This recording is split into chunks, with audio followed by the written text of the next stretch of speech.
Hi, this is Cristina. And Carmen. And this is another episode of Espooky Tales, the podcast for all things spooky, true crime in Latin America. Today we have a haunted story from Colombia, and then we also have a true crime case from Central America. Before the topics that we have planned today, we do have a listener story. And if you have a story that you want to send us to read on an episode, you can email espookytales@gmail.com. You can submit it on Discord. You can send it to us on Instagram. You can call the Spooky hotline. There's a lot of ways. All that information is in the show notes. We love receiving your stories. So yeah. This is from someone. Their name is not on here. So if they wanted to share it, that's too bad. I forgot to put it on there. Hopefully you recognize your story. I'm sure. Okay, so it goes. When I was 16, I lived behind a church in North Hollywood. My mom was at work and I was sitting on my bed when I looked towards my door. If you went left, you'd go into the bathroom, and right, you'd go into the living room through a short hallway. While crawling towards the bathroom with the back legs straight and in a ripped up and dirty white shirt was a girl with long black hair. Not Samara from The Ring. That's what it sounds like, huh? And her skin looked kind of yellow. It scared the shit out of me. I begged my boyfriend to stay on the phone until my mom came home. When she did, she asked what was wrong, and I asked if anyone was in the bathroom. She said no. Then I told her what I saw, and she asked me if I was high, and then yelled at me about why I didn't crawl out the window and couldn't give her a heads up because what if the thing attacked her? True. Oh my God, I'm sorry, but I love your mom for that reaction. She's like, first, what the fuck's wrong with you for not running away? And why didn't you tell me? The thing could still be here. I'm not going to come inside if it's still here. What the fuck? Oh my God. So we're talking about Castillo Marroquin today. And it is located in Chia, Colombia, a city and municipality in the department of Cundinamarca, 10 kilometers north of Bogotá.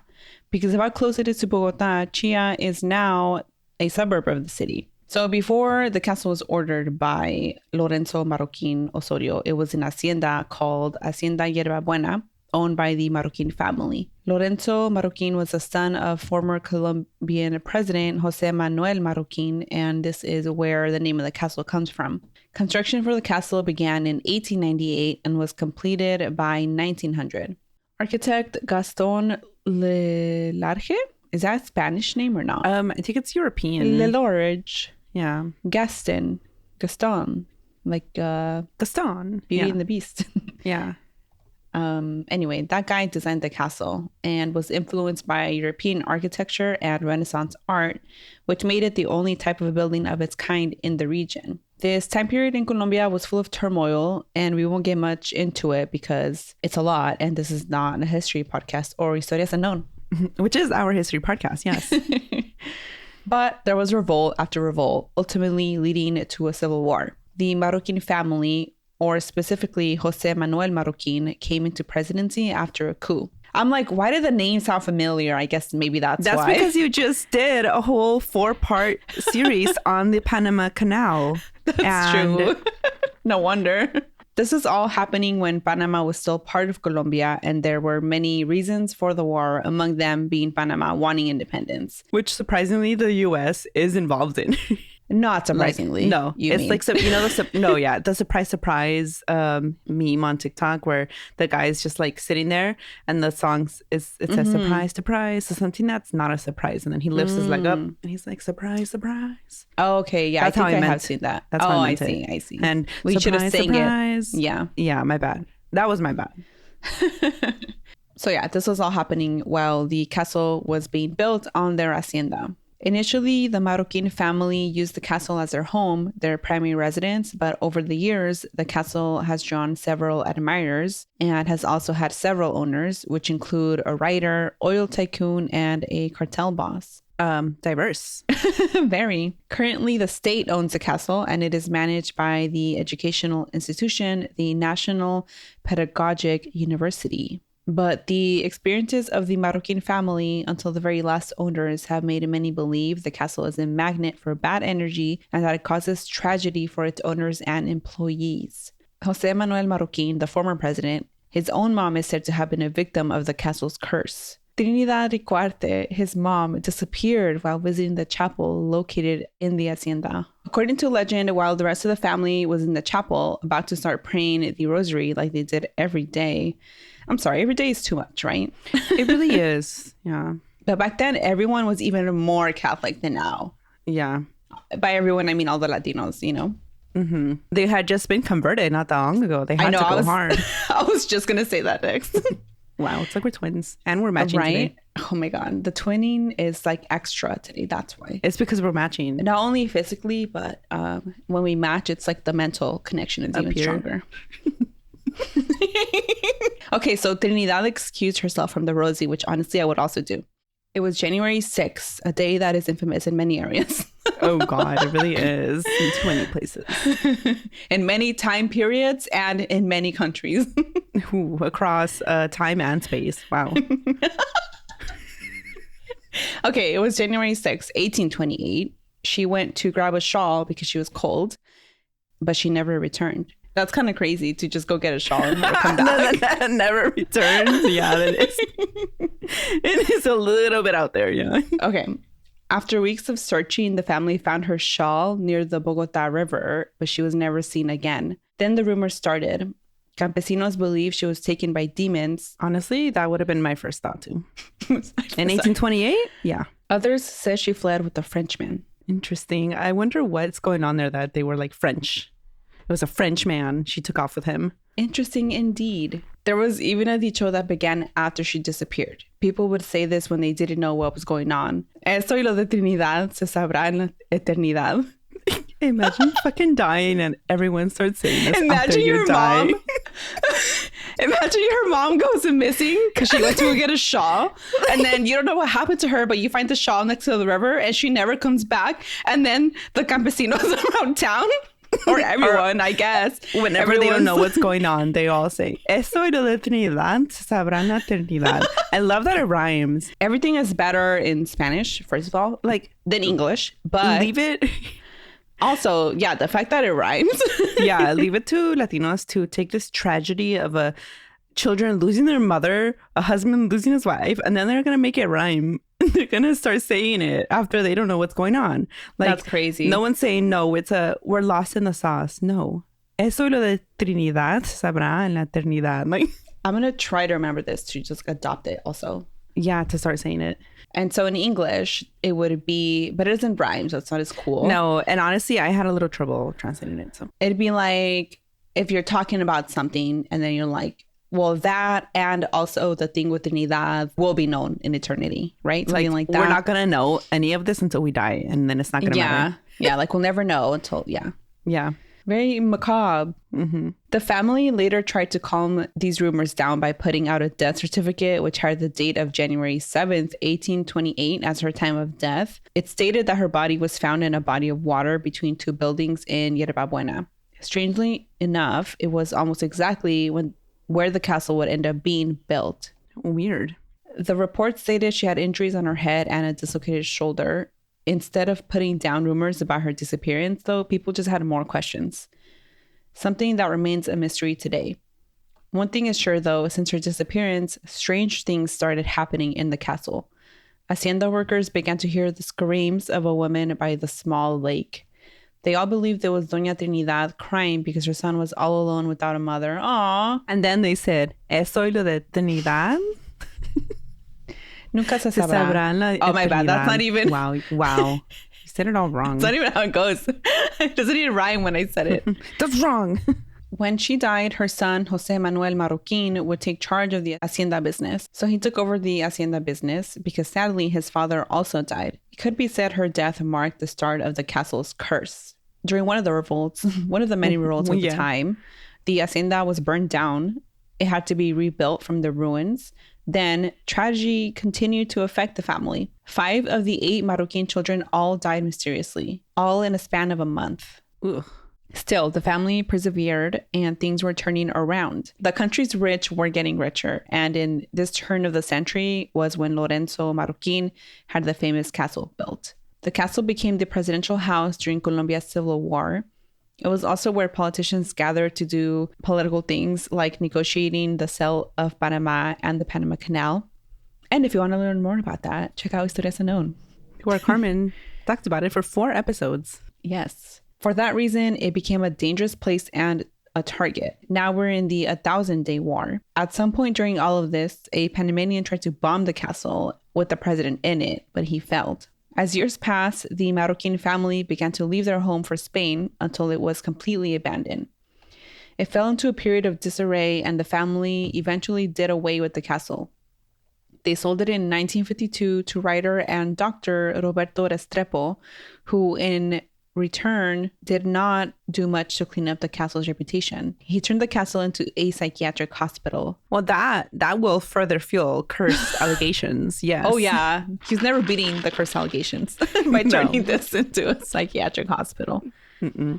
But he died 4 years after this endeavor, fueling the castle's curse. There it is, not beating the curse allegations. During its time as a hospital, there were many reports of patients dying by suicide. One patient hung herself from the main balcony and another hung herself from a nearby tree. In 1970, the Venezuela oil tycoon Guillermo Villasmil purchased the property. He remodeled it, added a pool and additional bedrooms for guests.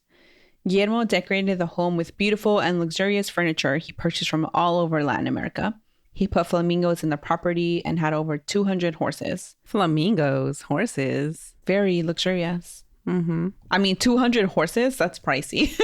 That's expensive. Flamingos, come on. Right. I didn't even think about the flamingos. I just think about how expensive horses are. Sadly, he never got to live in his dream home. On the day he was set to move in and throw a party to show off his new house, his plane crashed. Again, further fueling the talk of the curse. Wow. Never beating the curse allegations. Nope. The castle's history took a more sinister turn in the 80s and 90s after it was purchased by the cartel boss Juan Camilo Zapata Vázquez, who was connected to Pablo Escobar and Gonzalo Rodriguez Gacha. His nickname also happened to be El Brujo. Okay. He was accused of being paranoid and killing anyone he believed to be an informant. He allegedly practiced black magic in the castle with the help of a local bruja. He wanted to use it against his enemies. They said he did satanic rituals involving animal sacrifices in the gardens and midnight forest gatherings. Midnight forest gatherings. I want to be invited to one of those. Right. But not by El Brujo, who is also a drug trafficker? No, so. like someone else. Yeah.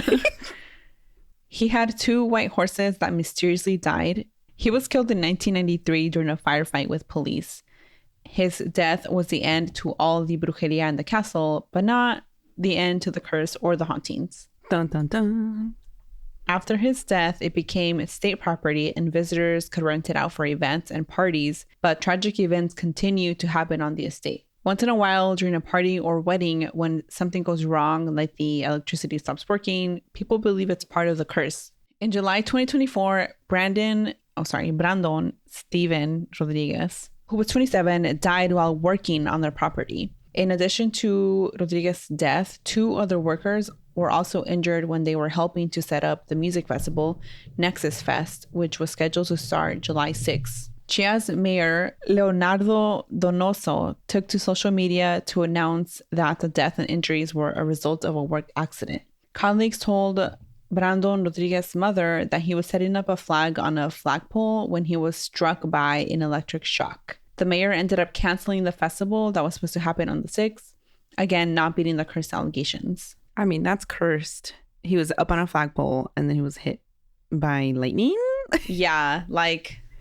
You know how rare that is? Only a curse would explain that. Yeah. And so that's only one of the issues, right, at the castle. Because in addition to the curse, there's also a haunting or hauntings. Plural. Okay. More than one. Visitors claim to feel anxious, heavy, and sad, even when it's supposed to be a happy celebration. They hear footsteps, only to turn around and see no one there. People also see orbs around dawn. They have also seen the spirit of a dog dragging chains. One security guard who works the night shift claims to have seen one of the castle's most famous ghosts, a spirit nicknamed La Zancona. He was making his rounds when he saw a woman in the distance. When he tried to approach her, she vanished. First of all, I love a spirit with a cute nickname. Yeah, me too. No one is sure at what point the spirit of La Zancona visited the castle during her lifetime, but she ended up there in her afterlife. Those who have seen her all describe her in the same way. She's very tall, dressed in all black, and her face is always covered. She roams the north side of the castle, crying and carrying a dead animal in her arms. That's kind of weird. She roams around crying, and then she sits on a rock near the back of the castle. Because of the crying, some have compared her to La Llorona. But when La Zancona makes a gesture of sitting down, bending her knees, they rise and her legs grow so much that in the end she's not seen, remaining hidden behind the enormous and lanky legs. I'm trying to picture it, but I can't. I'm kind of picturing it. Like, okay. She's like sitting down, but her legs grow like so big to cover her. So then all you see is a pair of legs. Are her legs in front of her? Yeah. Okay. But it says she sits down bending her knees. Oh, okay. No, I think I get it. Like yes. But her knees. I get it now. If you want a demonstration, you can watch this on YouTube. Yeah, Carmen did demonstrate it. Yeah. Okay, where was I? So that's where her name, Zancona, comes from. I put this in parentheses, the Spanish translation, because I'm like, I don't understand what they're saying. Like, her legs go where? But okay, if you want to mention it. Cuando hace el gesto de sentarse doblando las rodillas, estas van elevándose y las piernas le crecen tanto que al final no se la ve, quedando oculta tras las enormes y larguiruchas piernas. So her legs are too long. And I guess that's what Zancona means? I don't know. Maybe like lanky legs. Oh, maybe, yeah. Mrs. Long Legs. Mother Long Legs. In 2014, a production crew visited the castle with the intent of filming a documentary. None of their equipment worked, and camera operators kept hearing whispers and sounds from empty rooms. Don't like that. No, not at all. Not at all. While trying to film, one camera person felt a cold hand touch their shoulder. No.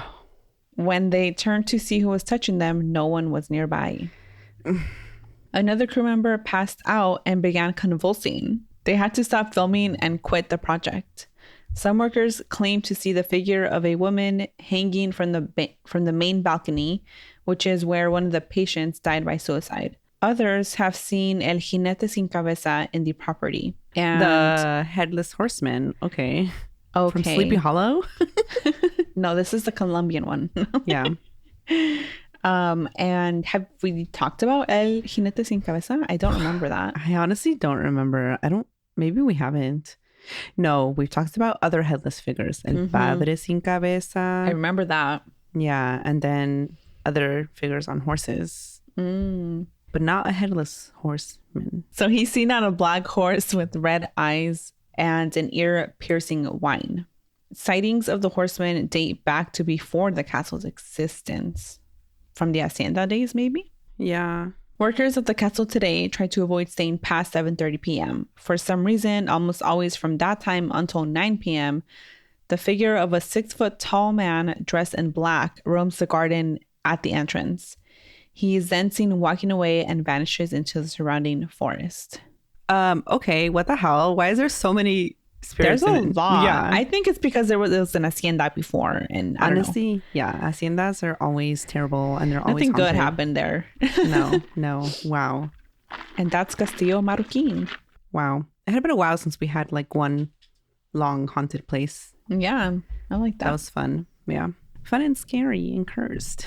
Yeah. Okay, I guess we'll take a little ad break here and come back with my half of the episode. And we're back. So we'll just hop right into my case. On January 1st, 2022, a Honduran family was enjoying their New Year celebration in the island of Roatan in Honduras. But this is a tourist location known for its beautiful beaches. And then sadly, what should have been a fun vacation turned into a nightmare. This was the day that changed their lives forever, and one with unexpected ties that are still not answered today.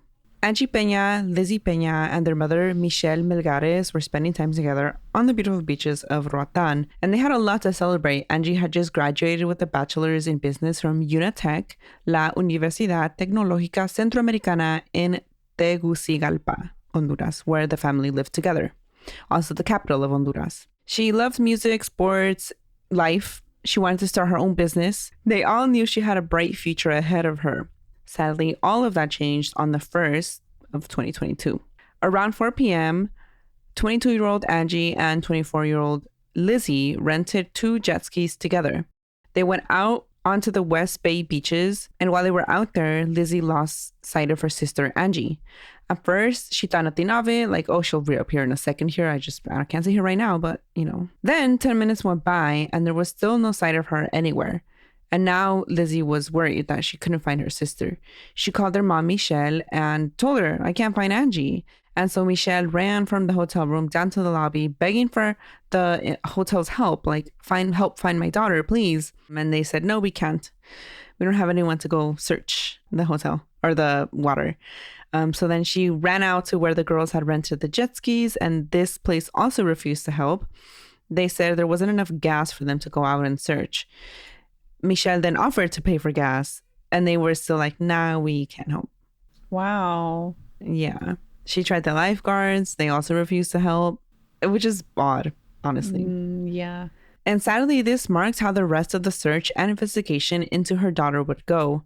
She found the same uncooperative attitude wasn't just limited to the hotel, but the Roatan police officials too. Michelle realized that she would have to work to figure out what happened to her daughter herself because no one else was helping. She left behind her life in Tegucigalpa and moved to Roatan permanently to dedicate herself to finding Angie. She paid for private air searches. She paid for hotel employees to go out and search on jet skis, paying for their gas, which they were unwilling to do that day, but later when she paid, they did it. It apparently takes money to have some cooperation. Yeah, in Roatan. She followed every tip she came across. Luckily, the Coast Guard of Belize were cooperative. They started their search on the 2nd of January after a call from the Peña family that was like, our daughter was out there, she went missing. So they started searching. They searched the cays, and I'm not a tourist. I don't know what this is, but apparently there's like cays in Belize. Cays, they're calles in Spanish, Cayes. I guess it's just like a type of area in the beach. I don't know. But they have different names. Like there's Calle, Buttonwood, Hunting, Little Water, Jacks. They're all different like resorts, I think. Okay. That was not very clear. Is it like when there's like a long coast and then like it goes like this and there's like areas. Maybe. Is it like that? Okay, so they're just like a small low elevation sandy island on the surface of a coral reef. And so they searched cays between Belize, Roatan, these cays, Hunting, Little Water, Jacks, and Buttonwood. And they searched for 33 days, the Coast Guard did, the Belize Coast Guard. Michelle and Lizzie joined on several of these searches, almost every search. They were out there with the Coast Guard. Local fishermen were also helping look for her. On the 3rd of January, the Honduras Air Force also joined the search. And they did this like every day. They were flying at 500 feet, just trying to see what they could see. And they were just like making sweeps of this area. On the 4th, the family made a public statement begging for the public's help to look for Angie. And they were also calling out the Roatan government for not helping and not being cooperative. And yeah, everyone found it extremely odd that they hadn't found the jet ski at least. Because like not being able to find someone, I think you can explain away like, oh, they haven't resurfaced or something. But a whole jet ski, like they were like, why haven't we found that at least? Yeah, it's weird. Yeah, and the Roatan authorities insisted that Angie had drowned in some jet ski accident, and they refused to state like if there was any other explanation for her disappearance. Michelle, on the other hand, began to believe there was a possibility that Angie did not disappear out in the sea like the Roatan officials were stating.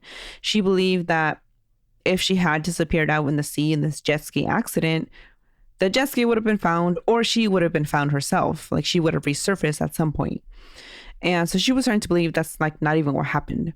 Finally, on the 8th of January, a whole 7 days after Angie disappeared, around 4:40 of that day, the Belize Coast Guard and Belize fishermen came across an orange life vest and a red cable. They turned these over to the Honduran authorities on the 10th of January. And they came to the conclusion that this was Angie's life vest and a red cable that was the kill switch for the jet ski that she was using when she went missing. But when they showed the vest to Lizzie, who, left that day with her sister on the jet skis, Lizzie insisted that this was not her vest. She was not wearing this. Interesting. And so she was like, that's not hers. But they didn't listen. Then the Belize Coast Guard, the Honduras Coast Guard, and local fishermen, they were making 2 rounds of searches every day. These searches covered 30 to 35 nautical miles. Each time they returned, they gave the same update. La patrulla concluyó la búsqueda y reporta que no pudieron localizar a la señorita Angie Peña. The patrol concluded the search and reports that they were unable to locate Miss Angie Peña. This report changed on the 18th of January because just after 2:30 p.m., local fishermen that were part of the search team came across what seemed to be Angie's jet ski. It was found in the mangroves, and those are like these like watery trees almost. The roots go into the water and they're like just floating there, I guess. So it was found in the mangroves on the eastern side of Jack's Cay, facing Buttonwood Cay, areas that they had already searched, if you recognize those names from a little bit before. Yes, and also I was just going to say, like, if somebody left it there. Right. So this jet ski that was found was then towed to the Tarpaulin Cay, and it was handed over to officials. The jet ski was completely intact. It looked a little too new, especially for having been found in the mangroves and having been supposedly floating in the water for 18 days. And for having traveled hundreds of kilometers between it floating in the water, them taking it back to that cay from the other cay, like it should have looked worse than it did. So Michelle then traveled to Plasencia to take a look at the ski. And she was like, why does this ski look so intact and clean? Like, this doesn't make sense. She grew suspicious. She felt like they weren't even searching the correct place anymore and that Angie had not gone missing out in the sea. Like, she was very suspicious now. Also in the jet ski, there was earrings and a necklace that also looked like new. Like, they should have looked damaged if they had been out in the water, according to Michelle. She was asked if these belonged to Angie. She wasn't sure, but also, again, they just looked undamaged. And they were out in the ocean for almost 20 days. It was on the 18th that these things were found, the jet ski and the jewelry on the jet ski. But Michelle wasn't the only one growing suspicious. Back in Honduras, Yaneli Diaz, the girl's tia, she was also starting to question things because she had been receiving pictures from during the trip from the girls and Michelle. And like, according to her, nothing was adding up either. She could not believe that in the numerous searches of the area, the jet ski had not been found until the 18th. And then when it was found, it looked clean and intact. Yeah.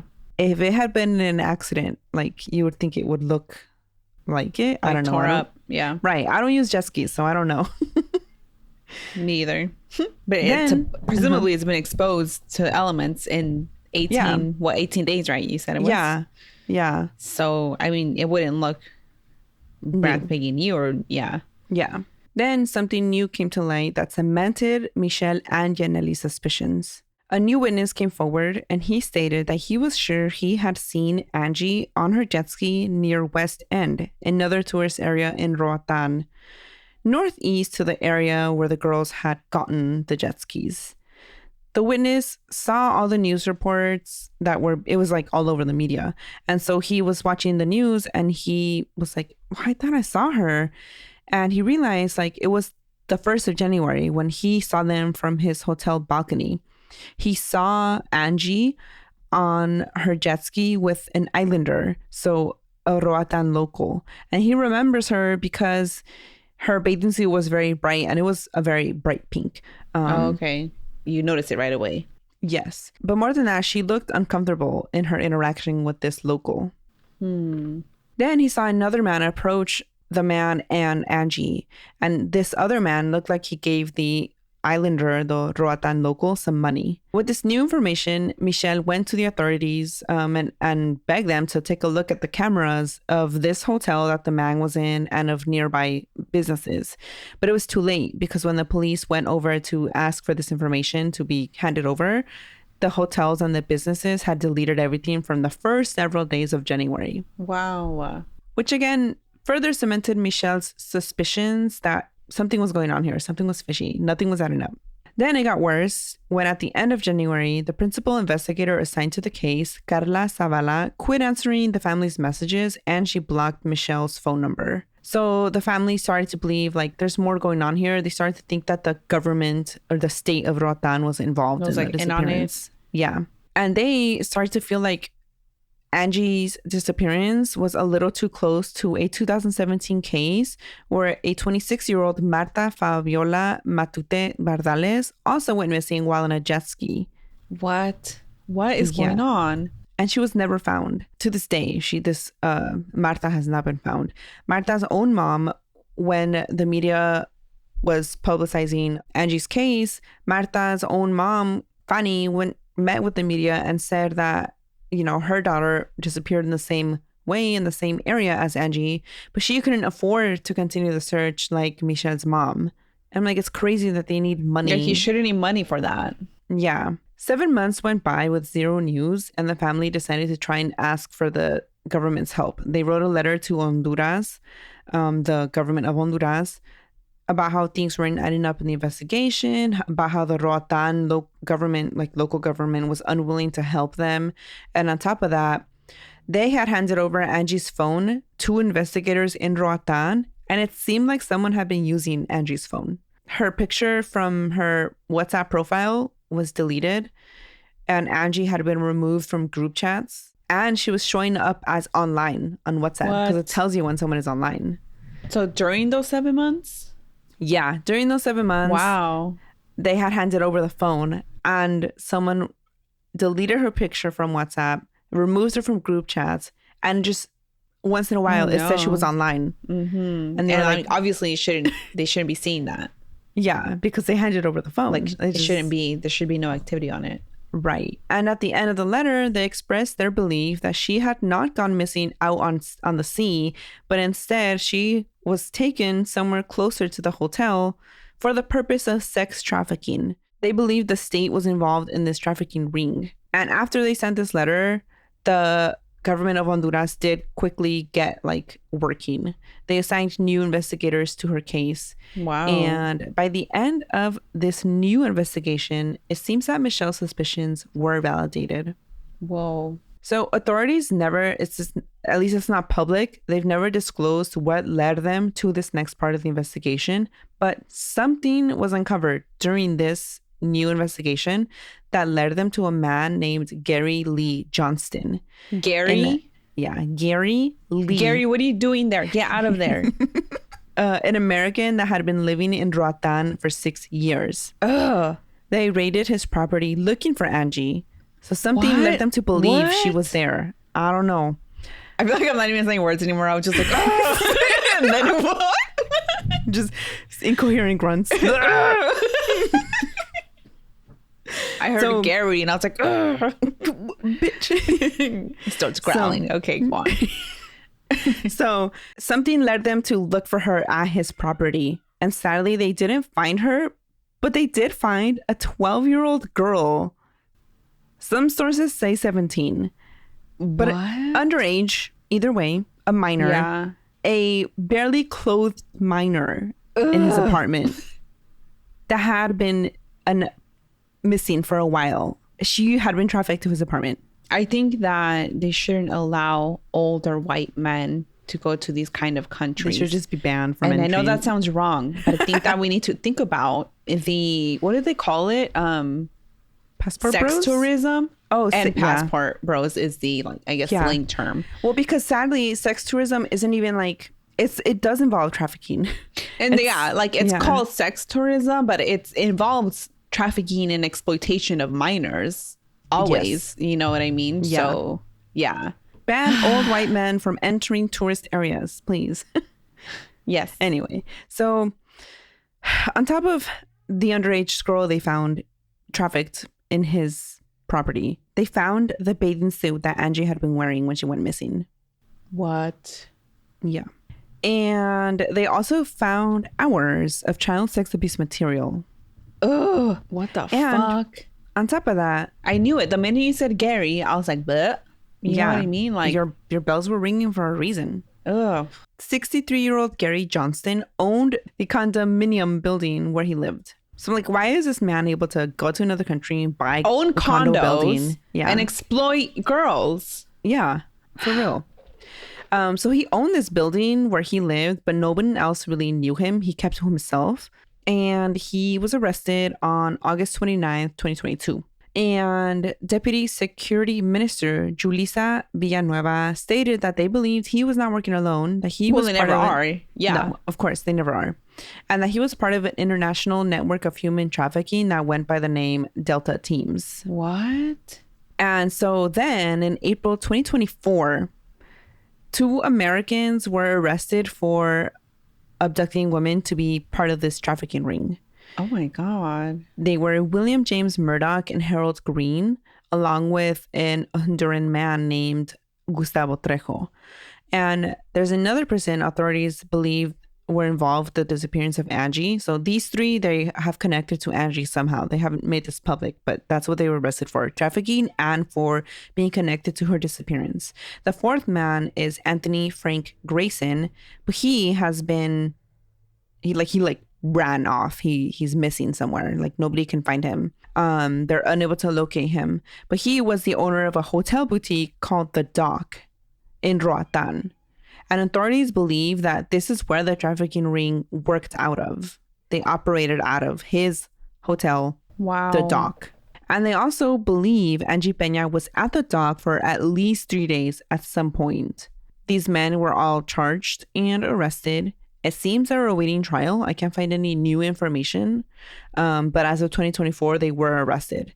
And their lawyers insist that their clients were not involved with Angie Peña's disappearance. Michelle, Angie Peña's mom, is still holding out hope that her daughter is out there alive.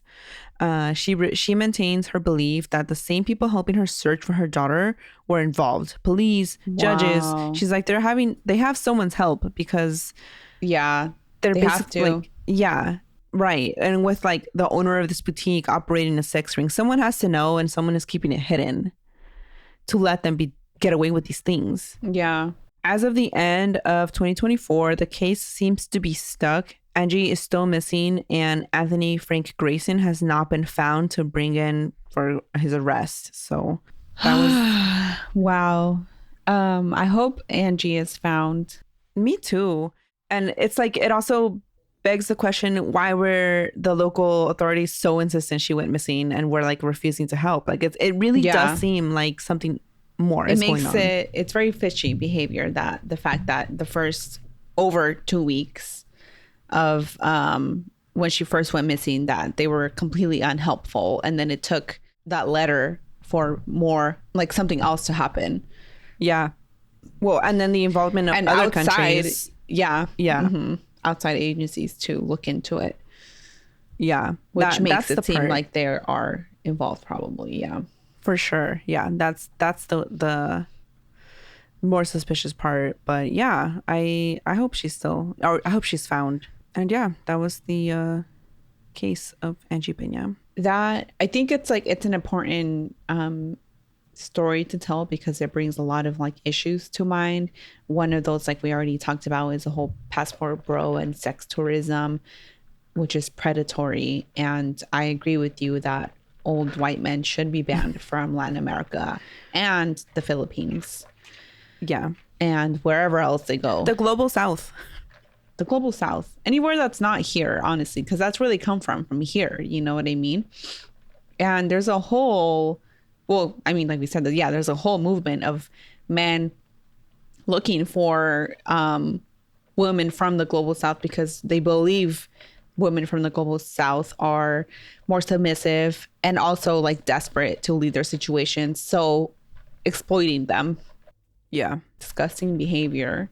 Very. That reminds me. Mm-hmm. Oh, no, go ahead. I was just going to say, they believe that women from here, United States, are have become too, not feminized, because that's the wrong word, masculine, I guess. Like they're too feminist for their liking. Yeah. They stand up for the rights too much. So that's why they look to the global south, which there's a large feminism movement in the global south too. Like, this 100%. Is just ridiculous. Yeah. Like, they don't even know. No, have you seen on TikTok, there was like a white older white guy who would, Yes. his thing. Well, I didn't see it on TikTok, but I watched the YouTube. Do you watch Cat Black on YouTube? No. She has been making content for the longest time. I think I first discovered her like 2015 probably. Oh wow. And I don't remember how I found her, but she's a trans Black woman. She's been making videos about politics, trans rights, feminism, current issues, sometimes just like internet things for a long time. And that's where I saw this man that you're bringing up. I'm pretty sure it's the same man. Okay, the guy with the wife from my Vietnamese wife. Yes, or my that Filipino guy. wife. I think it's Filipino. I want to say it's Filipina. Yeah. Yeah, so he would start every video, my Filipino wife, blah blah blah blah, my Filipino wife. Like anyone who starts off like my Latina wife, my Mexican wife, my Filipino, like they don't see you for you. They are fetishizing you. Yeah. There's nothing I hate more. Did you see also that I think it's like a screenshot going around. It's like if you're a white man and you're starting off any tweet as mentioning Latinas, just stop. Something like that. Anyway, go on. I haven't seen it, but a while back he made another TikTok where he was like, my Filipino wife has become too Americanized. She divorced me. Well, she was threatening to divorce him. They didn't actually end up getting divorced. I was They're rooting for still her. together. You know why? Okay. Because she found out she was pregnant. Oh, So okay. he done baby trapped her. My heart goes out to her. Yeah. Oh, I can't even say that anymore. It's been tainted. Just do it in Spanglish. My corazón goes out to her. They're so fucking dumb. We're not gonna get into that, but I just can't stand the videos of when that first happened, where all the people were like, "My heart goes out to you," and then they're like doing it with their hand up, and then everyone's like Stupid, stitching yeah. these videos, and they're like, Yeah. flip your hand around." Or do like a wide shot. Like, yeah. There's too many stupid things going on right now. But I wanted to bring up another point about this, about sex trafficking, right? And I think I've been to countless trainings about, in the social work world. That's hard to say all at once, all the W words, But anyway, I've been to a lot of like sex trafficking and CSEC, which is child sexual Oh my CSEC. Commercially sexually exploited children. Okay, that CSEC. is a mouthful. So it's like a term for sexually exploited children. Basically, they just they say CSEC. So I've been to a lot of trainings about that, sex trafficking, CSEC. There's a lot of organizations around that help CSEC youth and whatever. But I think that there's a huge missing piece in a lot of these kinds of trainings. One of those is that if sex work wasn't so stigmatized, then victims of sex trafficking would not feel ashamed to come forward and leave those worlds. Because sometimes they're right, it's forced, right?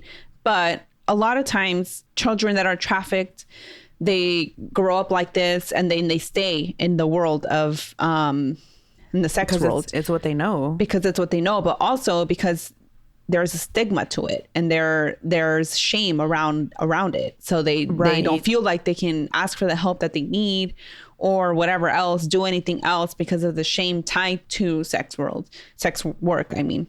This makes sense, yeah. And so like I feel like that's like a always missing from these trainings. And that's why like the discussions around feminism, around sex positivity are so important, because if people are ashamed, they're never going to come forward for help. Like shame is the number one thing of, keeping these things like secret and hidden. And so just wanted to mention that. That's important. Yeah. Thanks for bringing that up and your perspective as a social worker, Latina TM. Yes. Yeah. You're welcome.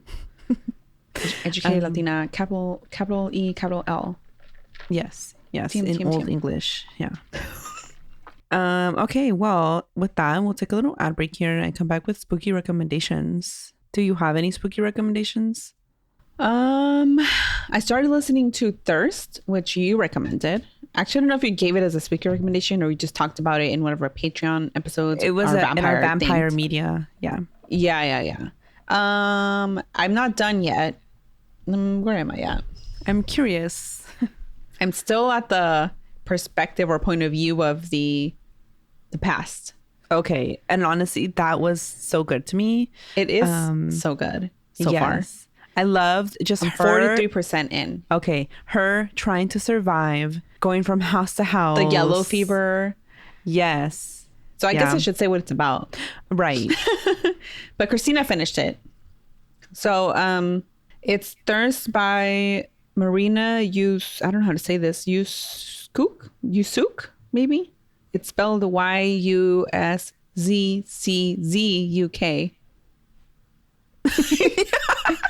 She just shrugged for anyone not watching. Anyway, so it is the 19th century, the twilight of Europe's bloody, I don't know how to pronounce this word, bacchanals? Whatever. And a vampire must escape. She arrives to the coast of Buenos Aires and for the second time in her life watches as villages transform into a cosmopolitan city. She adapts, intermingles with humans, and attempts to be discreet. That's the part that I'm at right now, and it's absolutely beautiful the way it's written. Okay, then goes on. In present-day Buenos Aires, a woman finds herself at an impasse as she grapples with her mother's terminal illness and her own relationship to motherhood. When she first encounters the vampire in a cemetery, something ignites inside the two women, and they cross a threshold from which there's no turning back.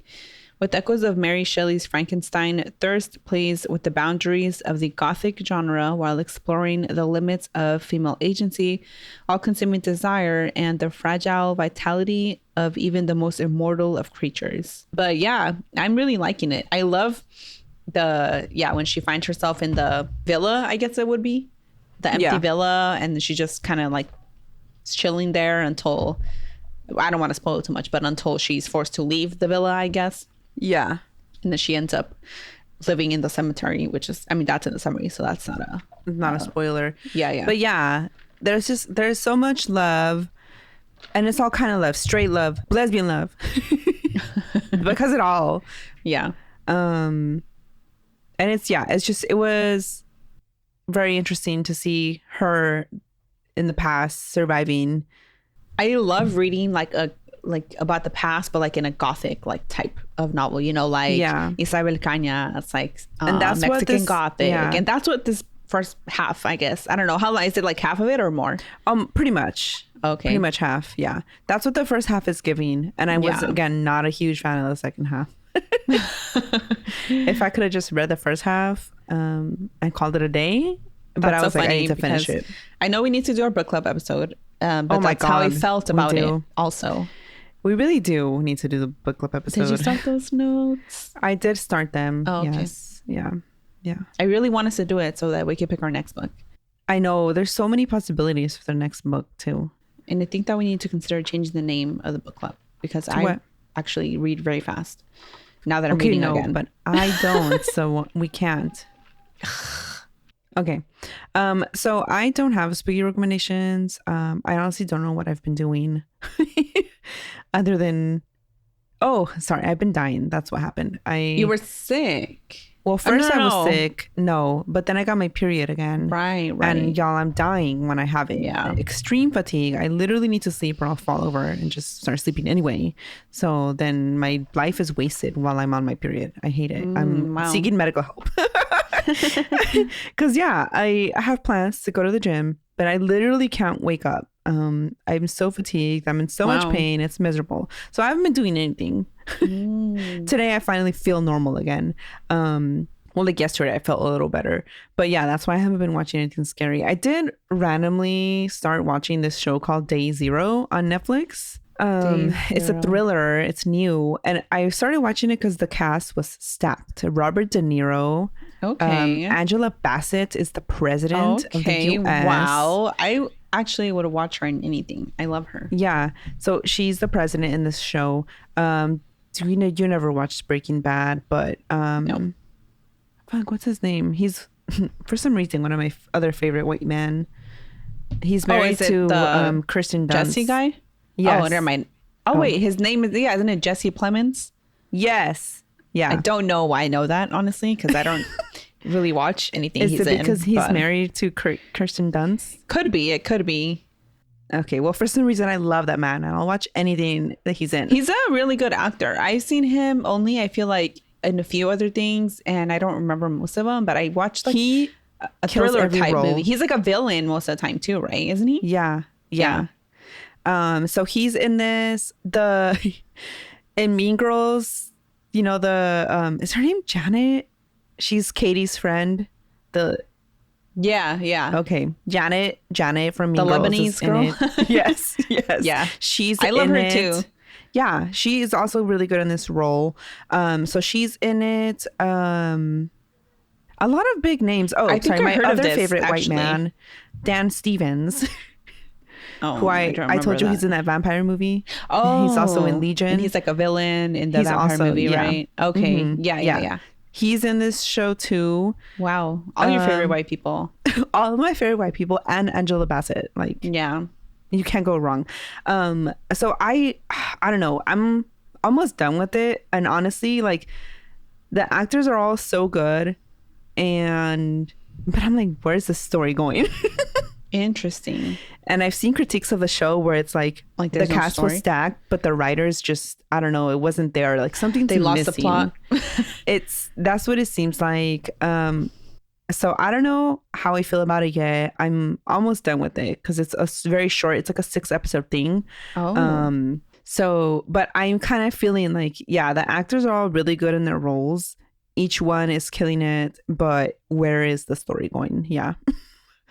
That's how I feel about it. So I don't know if I recommend it. I just wanted to say I'm watching it because I was impressed with the cast. Because Sorry, that made me laugh. because it was a top-notch cast, and I'm like, all right, I have to check this out. These are again my favorite white people: Robert De Niro, Jesse Plemons, Dan Stevens, and then Angela Bassett was president. So I'm like, all right, I gotta watch this. But I guess the whole premise, of the show is this event called Day Zero is what they're calling it after it happened, but somebody shuts off all the electronic systems in the US for 1 minute on this day that they're calling Day Zero. And so because all these things shut off at the same time, planes don't know where they're going. They crash. Trains don't know where they can't stop. What's that thing that was going to happen from 99 to 2000? Y2K. It's like Y2K. Yeah. But for 1 minute. Yeah. Somebody made it actually happen for in the show. Right. Not IRL, but like 3,000 something people died from this, and then there's like the whole country's on edge because it was an attack. And first, of course, they're trying to blame Russia. Then they're like, okay, who caused this? We need answers. Yeah. A little spoilery, but because this happened, they put together a commission that's gonna like try and figure out what happened, and they give this commission like all the power in the world. They can violate human rights, like the Constitution, because they're trying to figure out what happened. And Robert De Niro is in charge of this commission, and he was former president. Interesting. It's a good premise. It sounded so interesting, and again, I'm on episode 5, and I'm like, all right, but like things are happening, but it's just not. I don't know. Something's missing, but I'm still gonna finish it because I'm only 1 episode away at this point. And okay, yeah. I mean, at that point, you might as well finish. Yeah. It's an interesting premise, and again, the cast was stacked, and that's enough to hold me there. So yeah. But I don't know if I recommend it yet. And yeah, that is all I had. And I guess. Shout out to our newest Patreon member. I forgot to look at your name again. Shout out. I'm sorry, but thank you for joining. Wow. Thank you for joining. If you want to help us with mutual aid, we're looking for different organizations once a month to donate to, join the Patreon, because 20% of that goes to that mutual aid help. But also, if you want to hear episodes where we read scary stories to each other, it's usually me reading them to Carmen. We just did one about mirrors, and it was very fun. It was a fun episode. It really was very scary stories. We also, before that, talked about our favorite vampire media. We're gonna go to Mexico next month, and if we don't die in the plane, then if we make it to Mexico, then we're planning on recording some content for Patreon as well. So yeah, other than that, I don't know, anything else to add? No, I think that's it. Okay, stay spooky, and we'll catch everyone next time. Bye. Bye.